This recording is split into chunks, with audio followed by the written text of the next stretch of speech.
Hello, beautiful friends. I am Laurel Bleadon-Maffei with Illuminating Souls, welcoming you to this episode of Sleepy Bedtime Blessings, a podcast designed to help you rest, relax, and fall asleep, all while deepening in your connection with your beautiful team of angels who love you so. I am an angelic practitioner, a spiritual teacher, and an encourager of souls. And I do this through one-on-one angel sessions, which are wonderful. If you ever are guided to book a session, it would be my blessing to facilitate an angel session for you. I also offer soul mentoring, as well as a variety of classes designed to inspire your heart. You can find out more about my offerings at illuminatingsouls.com. I also have a Facebook page of the same name. But for now, the angels and I are here to help you rest. As most of you know who listen, this podcast is inspired by the many sleep podcasts that I have listened to over the years. I first started listening in 2015 with the podcast Sleep With Me. And over the years, I have added to my podcast stream other programs such as Sleepy and Get Sleepy and the Sleepy Bookshelf. So anything that has Sleepy in the name, I typically will check out. And I love the ritual of getting ready for bed.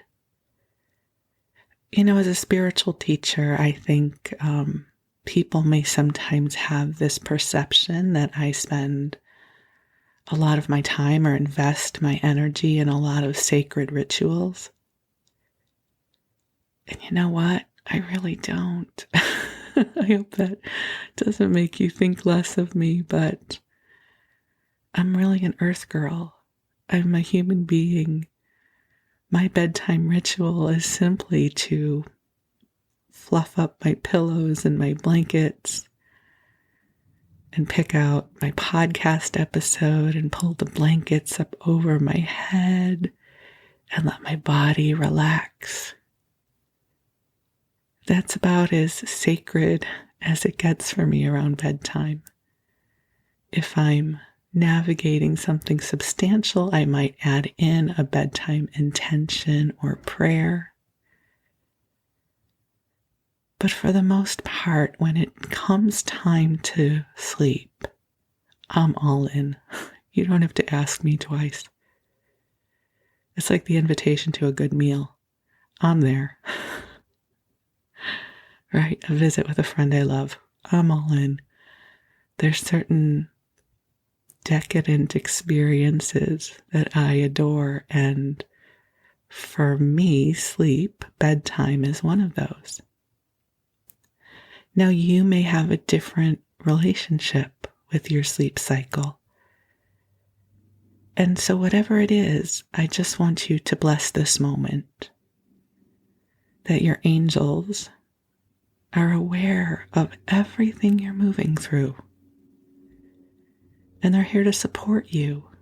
And together, we are going to co-create a loving, sacred, nurturing space for you to rest and relax.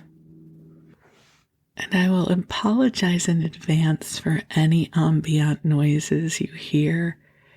It's, as I record this, it's a Sunday, and it had been really quiet when I went to do the recording, and now we just had a plane go overhead, and so hopefully it will remain nice and quiet for you. So as I mentioned, it's Sunday, You'll be, well, I don't know what day it will be when you hear this. It could be any day of the week. It could be 10 years in the future, who knows? But it will be published on a Wednesday. I love the weekends. Even though I get to set my work schedule, and I do have a very, what could be perceived as a luxurious work schedule because I'm self-employed, there's something about the weekends I love where the energy becomes really quiet. And I thought in this broadcast I would mention that it really does feel to me that we are navigating some really heavy energy. So I'm a bit of a barometer for energy, and just because I'm feeling or sensing something doesn't mean you have to as well. It doesn't really work that way. But I will mention over the past week I have felt really deep fatigue. Yesterday, actually, I spent a lot of the day napping. It's not that I felt unwell. It just felt like I had hit a wall of exhaustion. And there's a metaphor, a teaching I want to share with you about this. And I've shared it in different ways before, but it's always good to hear these things again. I think I always need to hear them again for myself. So we are vibrational beings. And we are vibrational beings existing in a vibrational world.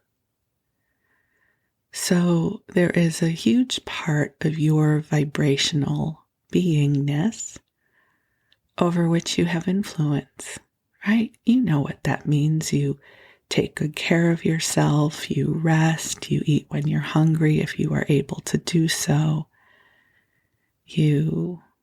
Whatever it is that you do for your self-care. These contribute to your vibrational wellness.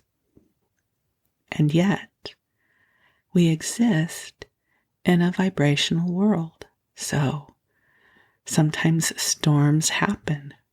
It's like the weather. We have no influence over the weather except for how we choose to navigate it. So, one of the metaphors Josephus, the group of guides that I channel, so Josephus and the angels will share with us, is I don't know what it's like by you at your Costco's and Sam's Clubs. Our Costco often has road shows where different vendors will come in and demonstrate their goods. So you've probably seen that with the Vitamix or the latest knives or something like that. I remember, I don't even know if they still come around, but there was this piece of exercise equipment that kind of looked like a cross between an elliptical and a treadmill. But the platform jiggled. It just, you stood on the platform, you held on to the bars, and then the platform jiggled. And the premise is that by learning how to stay centered when the platform jiggles, it builds up core strength. Now, I have no idea if that's true or not. That is not a piece of equipment that ever called to me. I have no desire to be jiggled. But it's an interesting premise, right? I believe there is truth in that it takes extra attention and muscle memory to stay stable when our foundation is in movement. Certainly, if you've ever been on a boat, you are aware of that experience of having to use different muscle groups and attention to stay upright. So, it's my perception that the energy has been so unstable that we are using a lot of our attention and energy to stay balanced. So when I hit a wave of fatigue, like I did this weekend, I typically don't get worried about it.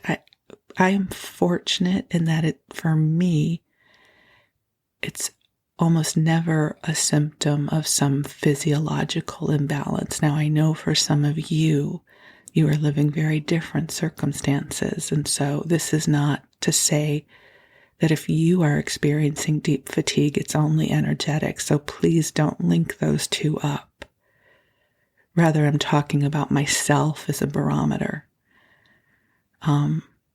So when I hit that big wall of fatigue over the weekend, I thought, oh, it's that energy that feels so dense and unstable. And it's taking a lot to remain centered. So again, depending on your life circumstances, you may be experiencing fatigue for very different reasons. And please don't feel as if I am seeking in any way to diminish your experience or diagnose it. However, this may also contribute to what you already experience on a regular basis. So just something to become aware of. When the vibrational storms come, I know for me, I usually feel off kilter. I feel more emotional. I feel more tired. Another way I think of it is energetic PMS. I mean, it just feels like I have been walloped. And I don't typically concern myself with those times other than to up-level my self-care. I'm a big fan of resting when I'm tired, of eating when I'm hungry, and I am very blessed to live a life that allows me to surrender to the rhythm of my self-care, and I know not everybody gets to do that.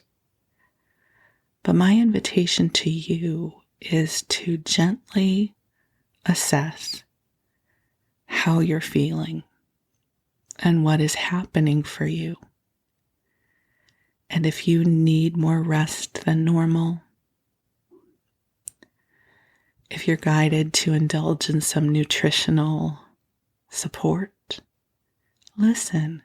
Just listen to how you're being guided to take care of yourself right now. There's a lot going on, seen and unseen. And your angels are here to help you with that.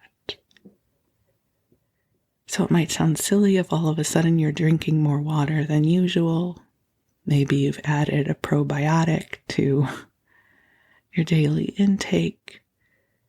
You're spending more time walking in nature.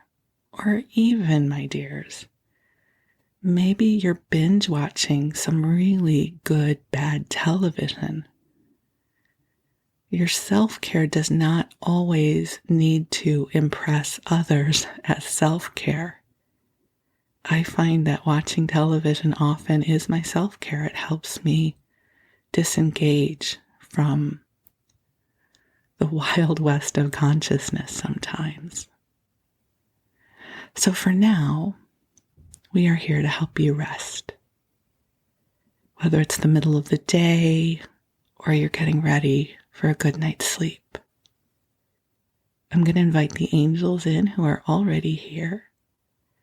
So I invite you to take a nice deep breath in and let it out as the angels bring forward waves of love for you. So beautiful angels on high, I invite you to join us here. And I ask that you take good care of each of our beloveds who are listening to this broadcast. Please surround them with waves of divine love. helping to clear away anything that does not belong to them, helping to lighten any burdens, real or imagined, helping to bring to them the insight, the resources, and the assistance they require. And angels bring blessings of lightness of spirit to us all, helping us open more deeply to the brightness of our souls, helping to seed hope in our hearts for the promise of brighter tomorrows. And I speak these words knowing that right now where we are, divine love resides. And that beauty is here for you. And love is here for you.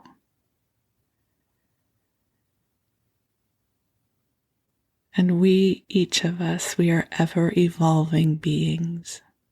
We are resilient by nature. And I affirm that goodness is coming to you now, that new opportunities, new portals of light are opening in your name. So allow your body to get comfortable as best you can. And if there's anything up for healing that you are aware of, invite the angels in to bring healing light to you. And even if you don't know what's up for healing, just let the angels come in and bring healing light to you. It's one of my favorite ways to call on healing. It's like, you know what's up for healing, angels. Help lift it and clear it through all dimensions of time and service to the highest good of all concerned. It's one of my favorite ways to ask for support. Actually, we can do that together now. So, beautiful angels, we know that you know what is up for healing. And angels, I ask that you lift and clear anything and everything up for healing that can be cleared in service to the highest and best good. And that this healing ripples through all dimensions of time, into the past, into this moment, and into the future, so that we can come into tomorrow unencumbered by that which we no longer need to experience. Please imbue in us the beautiful vibration of divine joy, of abundance,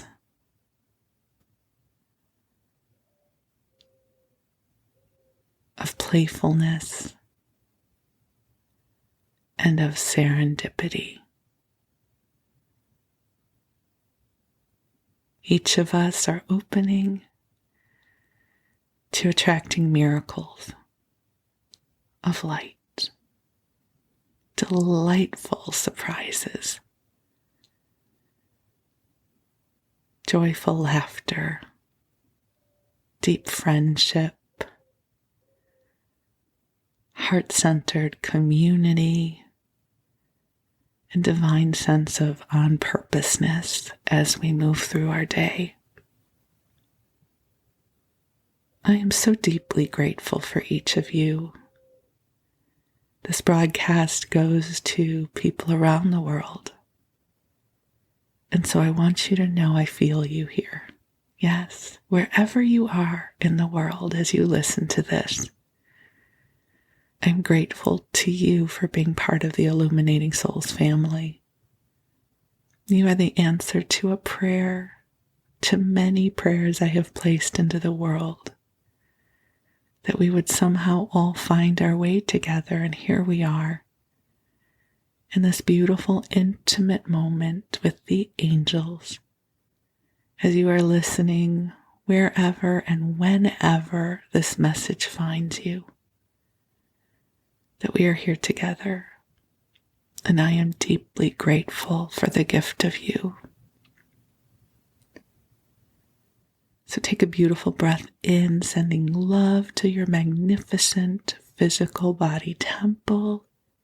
Even if it doesn't feel like that to you, just drink it in as if it were true. Let yourself drift off, and while you do, the angels will be with you, and I'm going to read you a story. So tonight, we are going to return to Little Women by Louisa May Alcott. And it's been quite a few months since I've read this to you. I just looked back. I think the last time I read it, it was episode 20. And I think this is episode 59, somewhere around there. So it's been a while. And reading this for the podcast helped me fall in love with this book all over again. I think when I was younger, this book to me felt like one of those books you have to read, and therefore I had very little desire to read it for the pleasure of it. But this time around, I'm really enjoying reading it.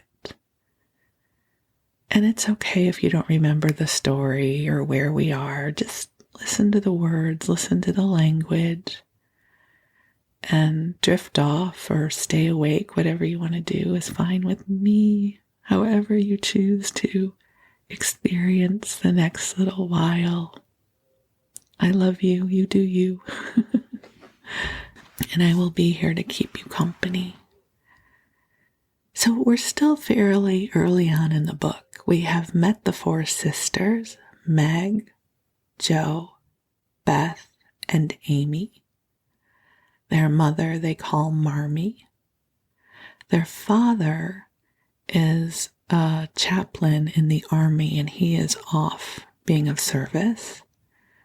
They have a housekeeper named Hannah, and they live next door to the Lawrences. There is Theodore Lawrence, the young man who goes by Laurie. Everyone calls him Laurie.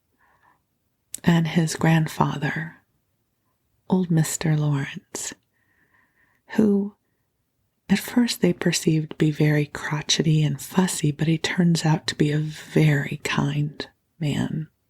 And he knows that Beth, who is the shyest of the sisters, and rather sickly sometimes, loves to play the piano. She loves music. And he decides to surprise her with the gift of the piano that had belonged to his, I don't know if it's his daughter or granddaughter. So we pick up the story right when the piano has been delivered, and everyone is exhilarated by this gift. So here we go. "You'll have to go and thank him," said Jo, by way of a joke, for the idea of the child's really going never entered her head. And what she's referring to is that Beth should really go next door and thank Mr. Lawrence for the gift of the piano. But she's so shy, Jo assumes there's no way she would ever go. So that's what we're picking up at. "Yes, I mean to. I guess I'll go now before I get frightened thinking about it." And to the utter amazement of the assembled family, Beth walked deliberately down the garden, through the hedge, and in at the Lawrence's door. "Well, I wish I may die if it ain't the queerest thing I ever see. The piany has turned her head. She'd never have gone in her right mind," cried Hannah, staring after her, while the girls were rendered quite speechless by the miracle. They would have been still more amazed if they had seen what Beth did afterward. If you will believe me, she went and knocked at the study door before she gave herself time to think. And when a gruff voice called out, "Come in," she did go in, right up to Mr. Lawrence, who looked quite taken aback, and held out her hand, saying with only a small quiver in her voice, "I came to thank you, sir, for—" But she didn't finish, for he looked so friendly that she forgot her speech, and only remembering that he had lost the little girl he loved, she put both arms around his neck and kissed him. If the roof of the house had suddenly flown off, the old gentleman wouldn't have been more astonished, but he liked it.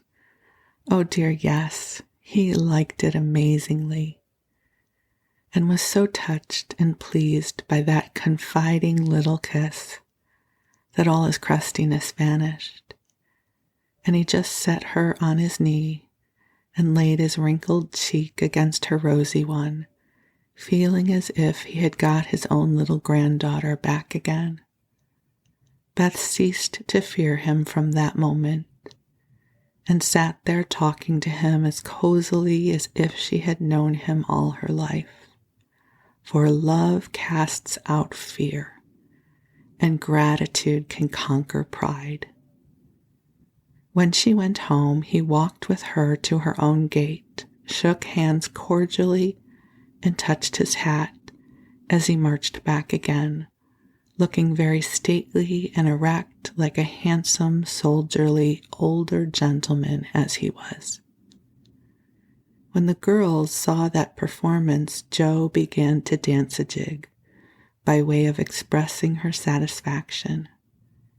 Amy nearly fell out of the window in her surprise, and Meg exclaimed with uplifted hands, "Well, I do believe the world is coming to an end." Chapter 7. Amy's Valley of Humiliation. "That boy is a perfect cyclops, isn't he?" said Amy one day, as Laurie clattered by on horseback with a flourish of his whip as he passed. "How dare you say so when he's got both his eyes? And very handsome ones they are, too," cried Jo, who resented any slighting remarks about her friend. "I didn't say anything about his eyes, and I don't see why you need fire up when I admire his riding." "Oh, goodness, that little goose means a centaur, and she called him a cyclops," exclaimed Jo with a burst of laughter. "You needn't be so rude, it's only a lapse of lingy, as Mr. Davis says," retorted Amy, finishing Jo with her Latin. "I just wish I had a little of the money Laurie spends on that horse," she added, as if to herself, yet hoping her sisters would hear. "Why?" asked Meg kindly, for Jo had gone off in another laugh at Amy's second blunder. "I need it so much.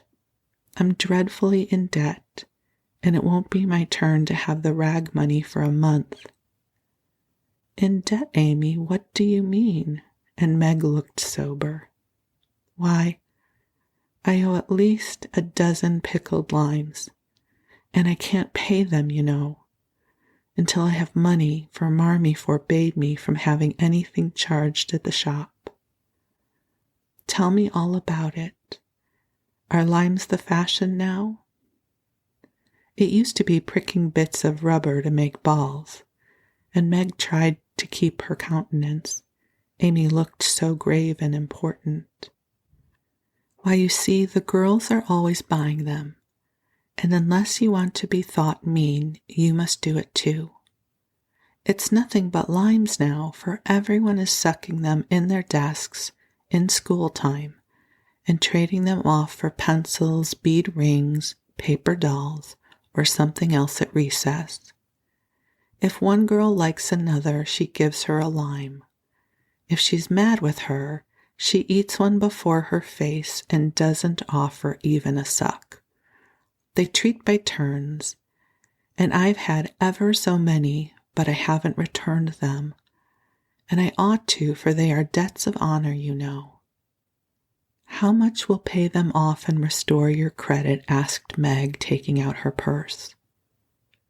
A quarter would more than do it, and leave a few cents over for a treat for you. Don't you like limes? Not much. You may have my share. Here's the money. Make it last as long as you can, for it isn't very plenty, you know. Oh, thank you. It must be so nice to have pocket money. I'll have a grand feast, for I haven't tasted a lime this week. I felt delicate about taking any as I couldn't return them, and I'm actually suffering for one. Next day, Amy was rather late at school, but could not resist the temptation of displaying with pardonable pride a moist brown paper parcel before she consigned it to the inmost recesses of her desk. During the next few minutes, the rumor that Amy March had gotten 24 delicious limes, she had eaten one on the way, and was going to treat circulated through her set, and the attentions of her friends became quite overwhelming. Katie Brown invited her to the next party on the spot. Mary Kingsley insisted on lending her watch until recess. And Jenny Snow, a satirical young lady who had basely twitted Amy upon her limeless state, promptly buried the hatchet and offered to furnish answers to a certain appalling sums. But Amy had not forgotten Miss Snow's cutting remarks about some persons whose noses were not too flat to smell other people's limes, and stuck-up people who were not too proud to ask for them, and she instantly crushed that Snow girl's hopes by the withering telegram, "You needn't be so polite all of a sudden, for you won't get any." A distinguished personage happened to be visiting the school that morning, and Amy's beautifully drawn maps received praise, which honor to her foe rankled in the soul of Miss Snow, and caused Miss March to assume the airs of a studious young peacock. But alas, alas, pride goes before a fall, and the revengeful Snow turned the tables with disastrous success. No sooner had the guest paid the usual stale compliments and bowed himself out than Jenny, under pretense of asking an important question, informed Mr. Davis, the teacher, that Amy March had pickled limes in her desk. Now, Mr. Davis had declared limes a contraband article and solemnly vowed to publicly ferule the first person who was found breaking the law. This much-enduring man had succeeded in banishing chewing gum after a long and stormy war, had made a bonfire of the confiscated novels and newspapers, had suppressed a private post office, had forbidden distortions of the face, nicknames, and caricatures, and done all that one man could do to keep 100 rebellious girls in order. Boys are trying enough to human patience, goodness knows, but girls are infinitely more so, especially to nervous gentlemen with tyrannical tempers and no more talent for teaching than Dr. Blimber. Mr. Davis knew any quantity of Greek, Latin, algebra, and ologies of all sorts, so he was called a fine teacher, and manners, morals, feelings, and examples were not considered of any particular importance. It was a most unfortunate moment for denouncing Amy, and Jenny knew it. Mr. Davis had evidently taken his coffee too strong that morning. There was an east wind, which always affected his neuralgia, and his pupils had not done him the credit which he felt he deserved. Therefore, to use the expressive, if not elegant language of a schoolgirl, he was as nervous as a witch and as cross as a bear. The word limes was like a fire to powder. His yellow face flushed, and he rapped on his desk with an energy that made Jenny skip to her seat with unusual rapidity. "Young ladies, attention, if you please." At the stern order, the buzz ceased, and 50 pairs of blue, black, gray, and brown eyes were obediently fixed upon his awful countenance. "Miss March, come to the desk." Amy rose to comply with outward composure, but a secret fear oppressed her, for the limes weighed upon her conscience. "Bring with you the limes you have in your desk," was the unexpected command which arrested her before she got out of her seat. "Don't take it all," whispered her neighbor, a young lady of a great presence of mind. Amy hastily shook out half a dozen and laid the rest down before Mr. Davis, feeling that any man possessing a human heart would relent when that delicious perfume met his nose. Unfortunately, Mr. Davis particularly detested the odor of the fashionable pickle, and disgust added to his wrath. "Is that all?" "Not quite," stammered Amy. "Bring the rest immediately." With a despairing glance at her set, she obeyed. "You sure there are no more?" "I never lie, sir." "So I see. Now take these disgusting things 2 by 2 and throw them out the window." There was a simultaneous sigh which created quite a little gust as the last hope fled and the treat was ravished from their longing lips.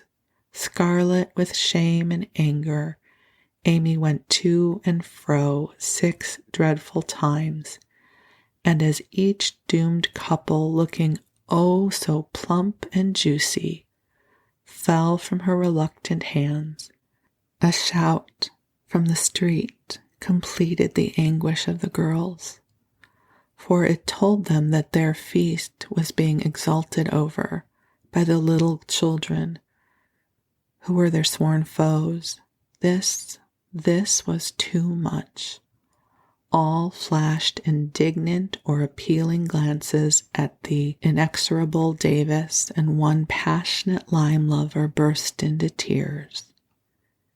As Amy returned from her last trip, Mr. Davis gave a portentous and he said in his most impressive manner, "Young ladies, you remember what I said to you a week ago.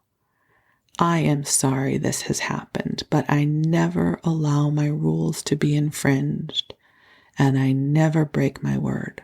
Miss March, hold out your hand." Amy started and put both hands behind her, turning on him an imploring look which pleaded for her better than the words she could not utter. She was rather a favorite with old Davis, as of course he was called, and it's my private belief that he would have broken his word if the indignation of one irrepressible young lady had not found vent in a hiss. That hiss, faint as it was, irritated the irascible gentleman and sealed the culprit's face. "Your hand, Miss March," was the only answer her mute appeal received. And too proud to cry or beseech, Amy set her teeth, threw back her head defiantly, and bore without flinching several tingling blows on her little palm. They were neither many nor heavy, but that made no difference to her.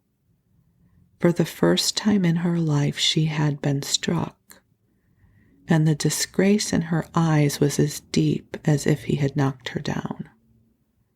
"You will now stand on the platform till recess," said Mr. Davis, resolved to do the thing thoroughly since he had begun. That was dreadful. It would have been bad enough to go to her seat and see the pitying faces of her friends or the satisfied ones of her few enemies. But to face the whole school with that shame fresh upon her seemed impossible, and for a second she felt as if she could only drop down to where she stood and break her heart with crying. A bitter sense of wrong and the thought of Jenny Snow helped her to bear it, and taking the place, she fixed her eyes on the stove funnel above what now seemed a sea of faces and stood there, so motionless and white that the girls found it hard to study with that pathetic figure before them. During the 15 minutes that followed, the proud and sensitive little girl suffered a shame and pain which she never forgot. To others, it might seem a ludicrous or trivial affair, but to her it was a hard experience, for during the 12 years of her life, she had been governed by love alone, and a blow of that sort had never touched her before.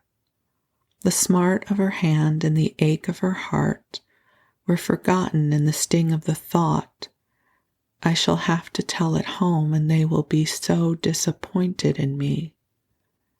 The 15 minutes seemed an hour, but they came to an end at last, and the word recess had never seemed so welcome to her. "You can go, Miss March," said Mr. Davis, looking as he felt uncomfortable. He did not soon forget the reproachful glance Amy gave him as she went, without a word to anyone, straight into the anteroom, snatched her things, and left the place forever, as she passionately declared to herself. She was in a sad state when she got home, and when the older girls arrived some time later, an indignation meeting was held at once. Mrs. March did not say much but looked disturbed, and comforted her afflicted little daughter in her tenderest manner. Meg bathed the insulted hand with glycerin and tears. Beth felt that even her beloved kittens would fail as a balm for griefs like this. Joe wrathfully proposed that Mr. Davis be arrested without delay, and Hannah shook her fist at the villain and pounded potatoes for dinner as if she had him under her pestle. No notice was taken of Amy's flight except by her mates, but the sharp-eyed girls discovered that Mr. Davis was unusually nervous in the afternoon. Just before school closed, Jo appeared, wearing a grim expression as she stalked up to the desk and delivered a letter from her mother, then collected Amy's property and departed, carefully scraping the mud from her boots on the doormat as if she shook the dust of the place off her feet.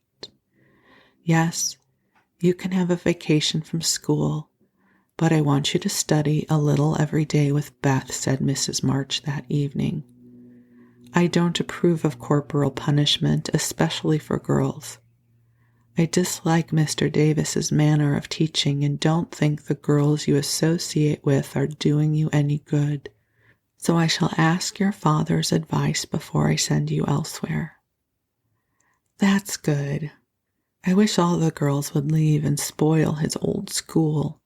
It's perfectly maddening to think of those lovely limes," sighed Amy, with the air of a martyr. "I am not so sorry you lost them, for you broke the rules and deserved some punishment for disobedience," was the severe reply, which rather disappointed the young lady who expected nothing but sympathy. Do you mean you are glad I was disgraced before the whole school? Cried Amy. I should not have chosen that way of mending a fault, replied her mother, but I'm not sure that it won't do you more good than a bolder method. You are getting to be rather conceited, my dear, and it is quite time you set about correcting it. You have a good many little gifts and virtues, but there is no need of parading them, for conceit spoils the finest genius. There is not much danger that real talent or goodness will be overlooked long. Even if it is, the consciousness of possessing and using it well should satisfy one, and the great charm of all power is modesty. So it is, cried Laurie, who was playing chess in a corner with Joe. I knew a girl once who had a really remarkable talent for music, and she didn't know it. Never guessed what sweet little things she composed when she was alone, and I wouldn't have believed it if anyone had told her. I wish I'd known that nice girl. Maybe she would have helped me. I'm so stupid, said Beth, who stood beside him, listening eagerly. You do know her, and she helps you better than anyone else could, answered Laurie, looking at her with such mischievous meaning in his merry black eyes that Beth suddenly turned very red and hid her face in the sofa cushion, quite overcome by such an unexpected discovery. Joe let Laurie win the game to pay for that praise of her Beth, who could not be prevailed upon to play for them after her compliment. So Laurie did his best and sang delightfully, being in a particularly lively humor, for to the Marches he seldom showed the moody side of his character. When he was gone, Amy, who had been pensive all evening, said suddenly, as if busy over some new idea, Is Laurie an accomplished boy? Yes. He has had an excellent education and has much talent. He will make a fine man, if not spoiled by petting, replied her mother. And he isn't conceited, is he? Asked Amy. Not in the least. That is why he is so charming and we all like him so much. I see. It's nice to have accomplishments and be elegant, but not to show off or get perked up, said Amy thoughtfully. These things are always seen and felt in a person's manner and conversations if modesty used, but it's not necessary to display them, said Mrs. March. Any more than it's proper to wear all your bonnets and gowns and ribbons at once, that folks may know you've got them, added Joe. And the lecture ended in a laugh. Chapter 8. Joe Meets Apollyon. Girls, where are you going? Asked Amy, coming into their room one Saturday afternoon and finding them getting ready to go out with an air of secrecy, which excited her curiosity. Never mind, little girls shouldn't ask questions, returned Joe sharply. Now, if there's anything mortifying to our feelings when we are young, it is to be told that, and to be bidden to run away, dear, is still more trying to us. Amy bridled up at this insult and determined to find out the secret if she teased for an hour, turning to Meg, who never refused her anything very long. She said coaxingly, Do tell me. I should think you might let me go too, for Beth is fussing over her piano, and I haven't got anything to do, and I am so lonely. I can't, dear, because you aren't invited, began Meg. But Joe broke in impatiently. Now, Meg, be quiet, or you will spoil it all. You can't go, Amy, so don't be a baby and whine about it. You are going somewhere with Laurie. I know you are. You were whispering and laughing together on the sofa last night, and you stopped when I came in. Aren't you going with him? Yes, we are. Now do be still and stop bothering. Amy held her tongue but used her eyes and saw Meg slip a fan into her pocket. I know. You're going to the theater to see the 7 Castles, she cried, adding resolutely, and I shall go, for Mother said I might see it, and I've got my rag money, and it was mean not to tell me in time. Just listen to me for a minute and be a good child, said Meg soothingly. Mother doesn't wish you to go this week because your eyes are not well enough yet to bear the light of this fairy piece.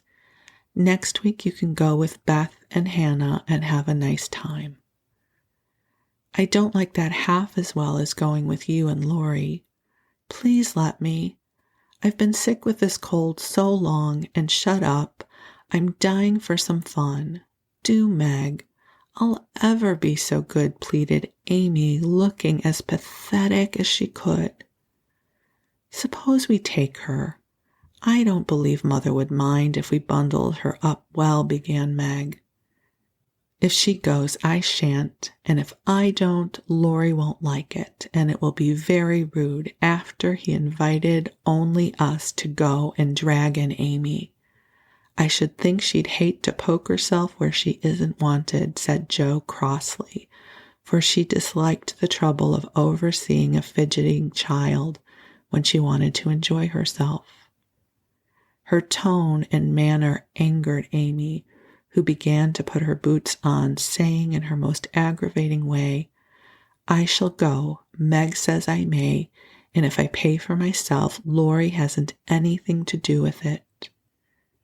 You can't sit with us, for our seats are reserved, and you mustn't sit alone, so Laurie will give you his place, and all that will spoil our pleasure. Or he'll get another seat for you, and that isn't proper when you weren't asked. You shan't stir a step, so you may just stay where you are, scolded Jo, crosser than ever, having just pricked her finger in her hurry. Sitting on the floor with one boot on, Amy began to cry, and Meg began to reason with her, when Laurie called from below and the 2 girls hurried down, leaving their sister wailing. For now and then she forgot her grown-up ways and acted like a spoiled child. Just as the party was setting out, Amy called over the banisters in a threatening tone, You'll be sorry for this, Jo March. See if you ain't. Fiddlesticks, returned Jo, slamming the door. And we're going to stop here. And just so you know, Amy does get her revenge, but she then regrets it. So that'll be the next part of the book that we read together. And thank you for letting me share this with you. It just delights me to read this book out loud for you. I've really come to love this book in a way I never experienced when I was younger. There's something about the brightness of the spirit of the girls and the way they are raised that just, brings a lot of goodness into my heart. So I hope by now you've drifted off, that you're resting or maybe sleeping, and I am sending you blessings of love and prayers of light to you now. Thank you for allowing me the blessing of spending this time with you. And if you're not asleep yet and you want some more company, just queue up another episode. There's lots of them in the catalog. So for now, I wish you sweet dreams and good rest, and we'll talk again soon. Thank you.